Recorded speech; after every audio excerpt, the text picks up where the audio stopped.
എങ്ങനെയാണ് house or day diet എങ്ങനെയാണ് ദിലീപ് ഏട്ടന്റെ? അയ്യോ അങ്ങനെയൊന്നുമില്ല.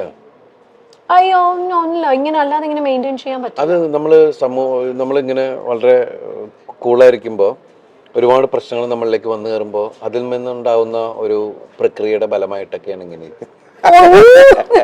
അല്ല, എന്നാലും രാവിലെ എന്തായിരിക്കും ദിലീപ് ഏട്ടൻ കഴിക്കുന്നത് പൊതുവെ?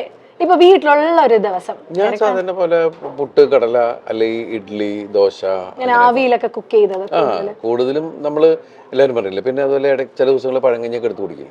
ആണല്ലേ? കാരണം ഏറ്റവും നല്ലത് അതല്ലേ. ഉച്ചയാകുമ്പം ചോറ് തന്നെ വേണമെന്ന് നിർബന്ധമുണ്ടോ, അതോ ചപ്പാത്തി ഓൾട്ടർനേറ്റീവ് ആയിട്ടോ? ഇല്ല, എനിക്ക് അങ്ങനെ ചോറ് വേണം. ഇപ്പൊ കുറച്ചേ കഴിക്കുന്നുള്ളൂ. പക്ഷെ നമ്മൾ കേരളത്തിലെ ആളുകൾ എപ്പോഴും ചോറിനാണുള്ള പ്രാധാന്യം കൊടുക്കുക. എല്ലാവരും പറയുന്നത്, ഇപ്പോൾ ഡയറ്റീഷ്യനോ ഡോക്ടേഴ്സോ അല്ലെങ്കിൽ ഇതിനെക്കുറിച്ച് നല്ല ഗ്രാഹ്യമുള്ള ആൾക്കാർ പറയുന്നത്, നിങ്ങൾ പച്ചക്കറികൾ കൂടുതൽ കഴിക്കൂ, അല്ലെങ്കിൽ ഫിഷോ ചിക്കനോ അങ്ങനെയൊക്കെയുള്ള സാധനങ്ങൾ കൂടുതൽ കഴിക്കൂ, എന്ന് വെച്ചാൽ പ്രോട്ടീൻസിന് പ്രാധാന്യം കൊടുക്കൂ എന്നുള്ളതാണ് പറയുന്നത്. പക്ഷെ നമുക്ക് കാർബ്സ് കട്ട് ചെയ്തിട്ട് ഉള്ള ഇത് ചെയ്യാൻ പറ്റൂല. നമുക്ക് ഭയങ്കര ടയറിംഗ് ആയിട്ടൊക്കെ തോന്നും. അപ്പൊ നമ്മൾ ഭയങ്കര ഇതാവും. അത് ചോറ് ഇത്തിരി വേണം, ചോറ് നമുക്ക് വേണം, ഇച്ചിരി വേണം, അത് വേണം.